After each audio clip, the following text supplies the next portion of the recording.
Hello all. Welcome to the episode 25th in hexadecimal of Debugging TV Frames program. You can type your questions during this episode.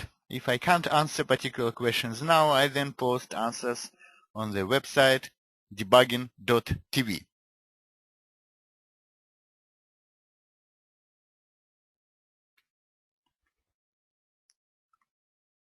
The topic of today's and further episodes is live kernel debugging. Today we see how to set up a guest operating system and virtual machine for kernel debugging, and we use VMware. Also, we see how to configure host WinDbg for kernel debugging. Also, we connect to guest system through host WinDbg and examine the system. This is very similar to complete memory dump analysis. And after that, we simulate a double fault.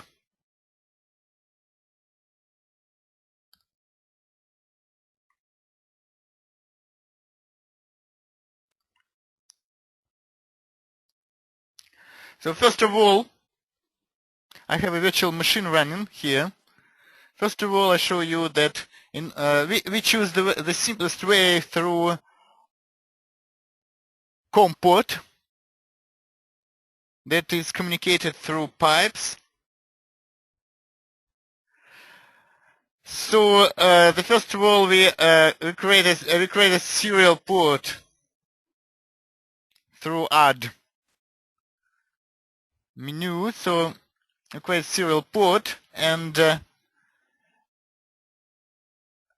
we don't use physical serial port, but use named pipe, and we named a pipe as COM2 as well. So notice that we have serial port 2, so we should remember that we use COM2. And we also chose a yield CPU on pole, because this is always recommended. So this is what we set up for this virtual machine. And then I show you need to set up guest operating system in debug mode. I use the Vista, but you have to do the same for Windows 7 and Windows 8. So there are different tools, command line tools, to configure system in debug mode and specify debug port, COM port, but I use graphical interface,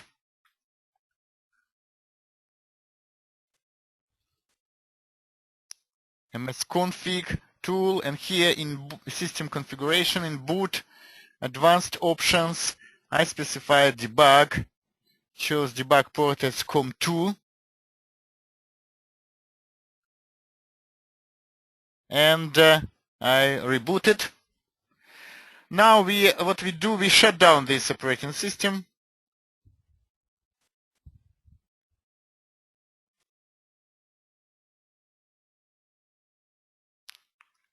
We shut down. And now we configure host WinDbg.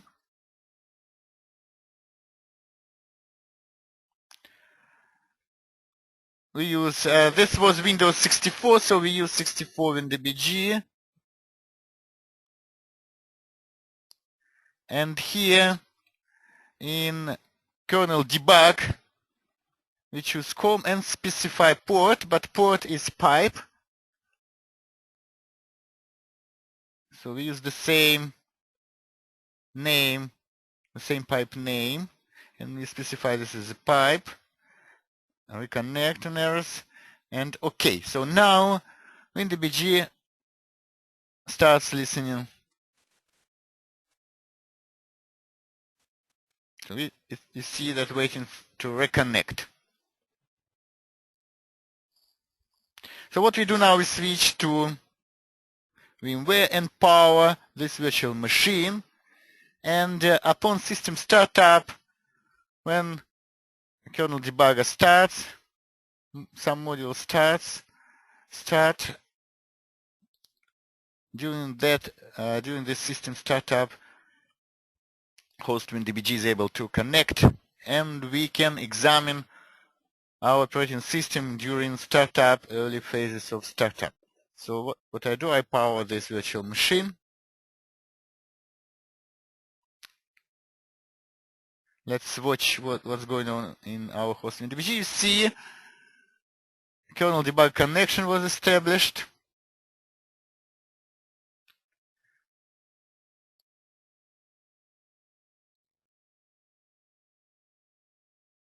Let's wait a bit.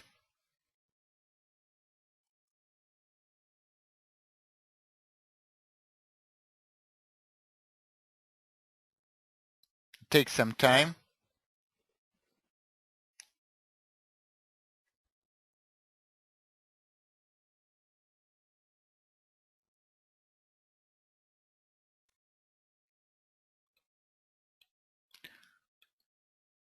We do break, actually.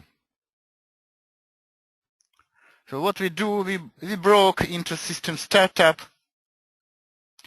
We could do that earlier.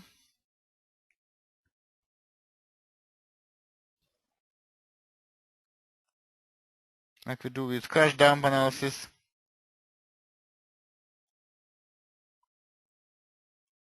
Actually, let's first examine stack trace, because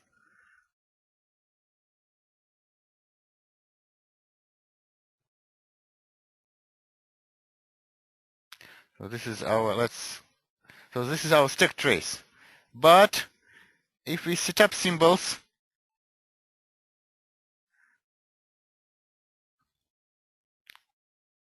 and do reload, we get better stack trace.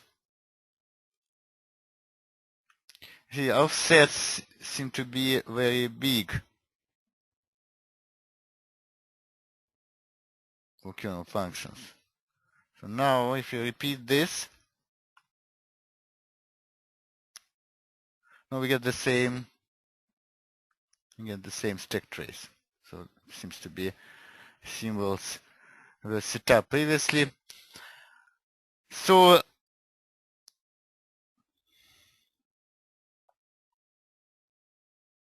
this is early system startup. No paging file yet, only system and session manager. Subsystem started. So if we list, we can dump all processes and threads. We would only see early system processes and threads from session manager.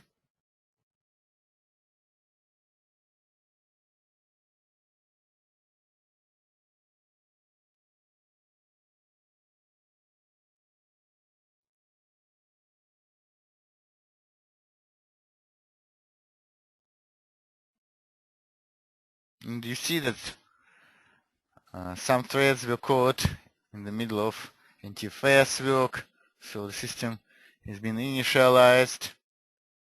I saved this log file and put it on debugging.tv.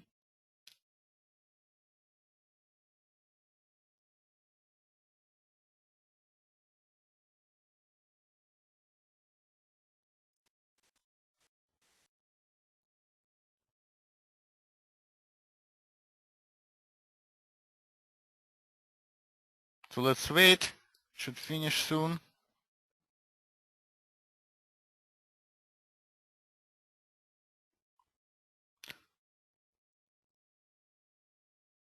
If we caught this system startup earlier, we would have seen less stack traces. And even session manager has only one thread now that runs through NTFS, and we can inspect IRP.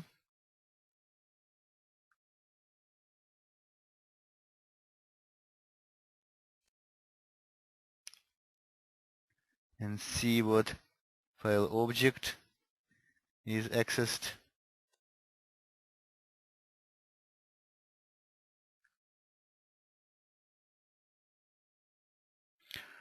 So nothing. It's actually a page file, you see.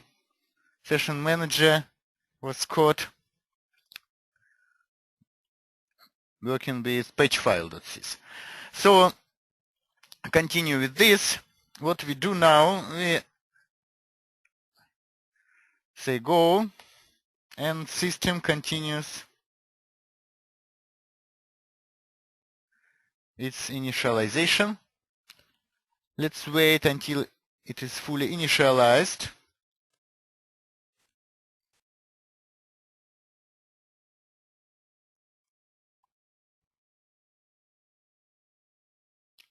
Okay, so we go back.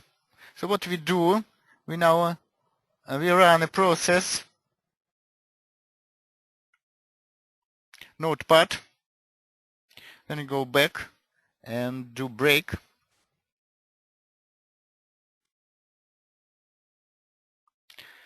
So now we have many more processes.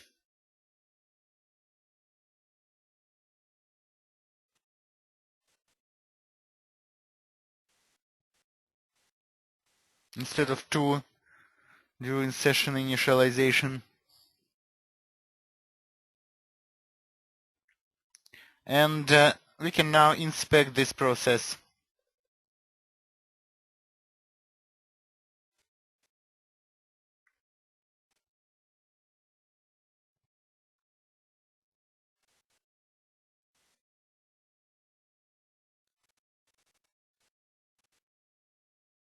So we see both user space and kernel space, stack traces,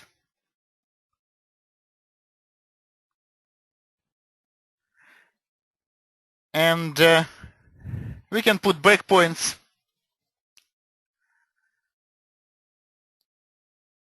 For example, what we can do, we can put breakpoint. To put a breakpoint, let's make this process current.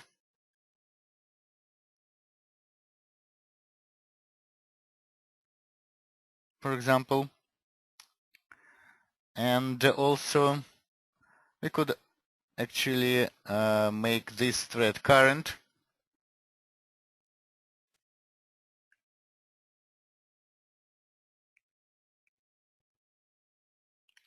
And after that, usual kv command gives us stack trace. And let's, for example, put a breakpoint on this function with a get message. So we set breakpoint on execution.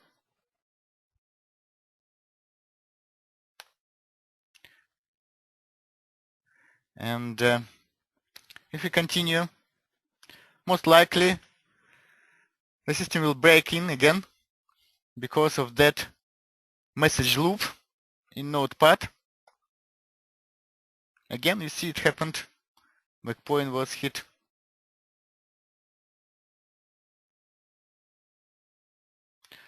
So you see, but we don't have good stack trace because the current process is not Notepad. It's some other process. So we need to set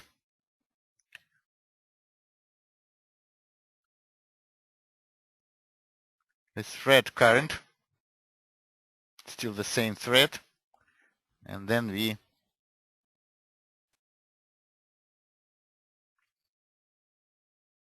see stack trace. Actually, that's interesting because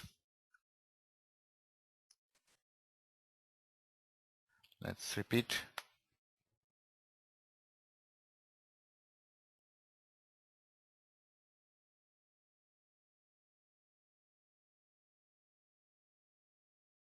Yeah.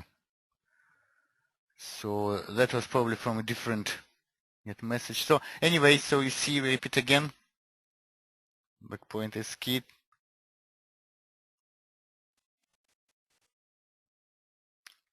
It's different.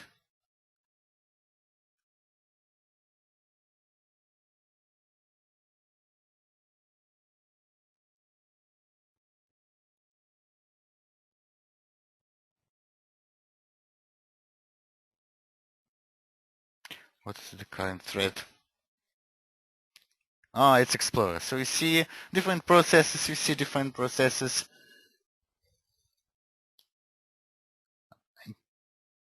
This get message is from Explorer. So to get its correct stack trace, you need to make this thread current and also set up correct context.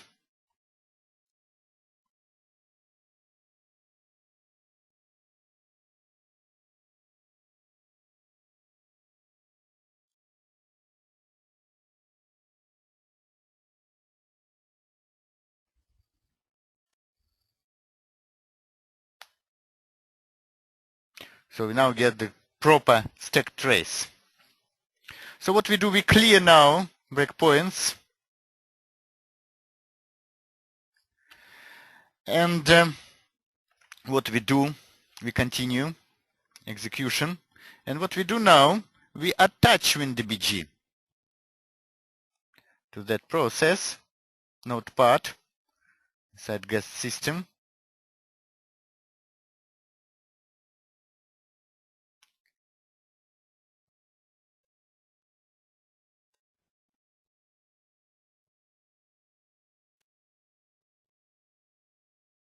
And then we switch to WinDbg, host WinDbg.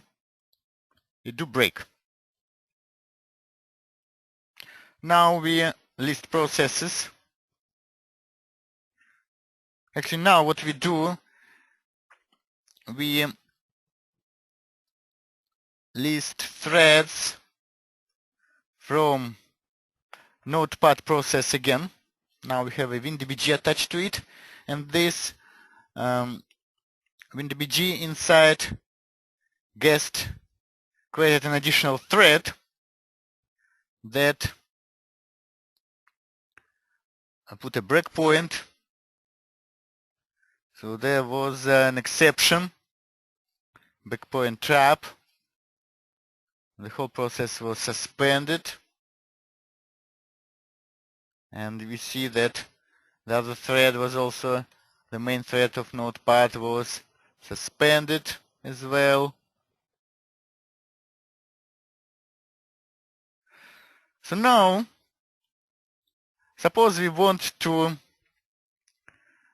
see if there are any other exceptions going on inside the system. So let's, for example, we would like to put a breakpoint on this function, exception dispatch. And we might think that if we continue execution, whenever we have an exception, then we would see who was at fault.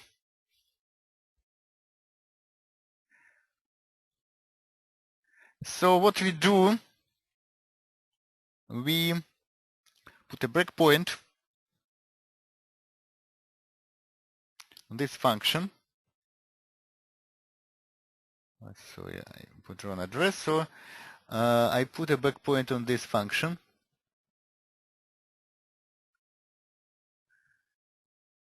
Exception dispatch.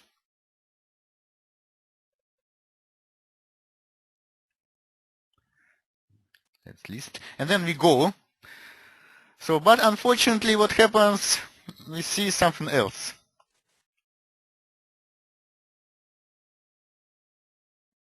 So we switch to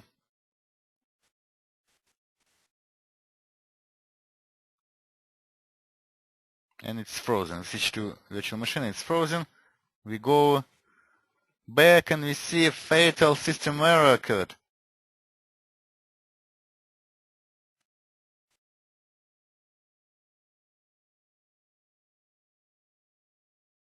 And bug check we got is about double fault. This is because what happened is when there was an exception, it triggered debug break exception, and so on. There was a loop, recursive loop, and this hit the limit of kernel stack, and next access beyond allocated stack region caused access violation, and this resulted in double fault.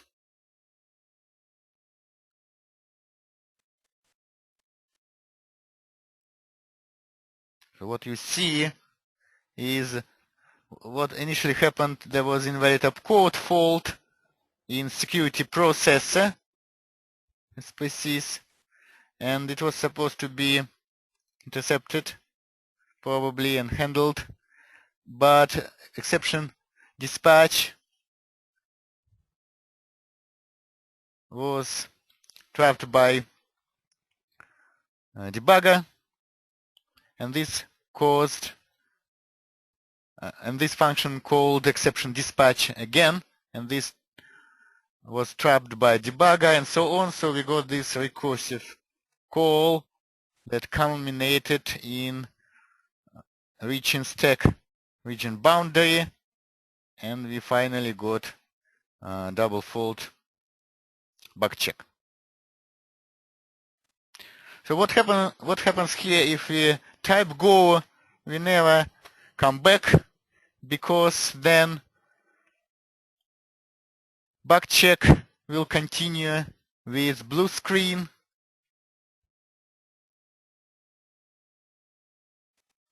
For example, if we type go,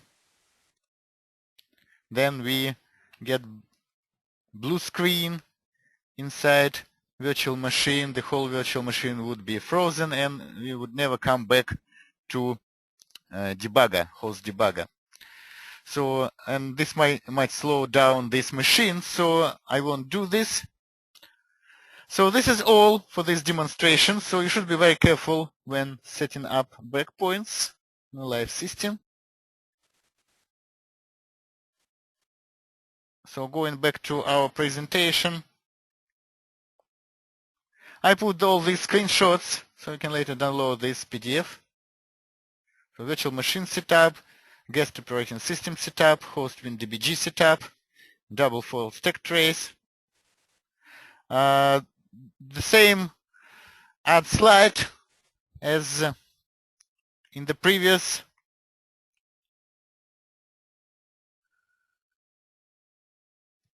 Nothing has changed here since the previous episode.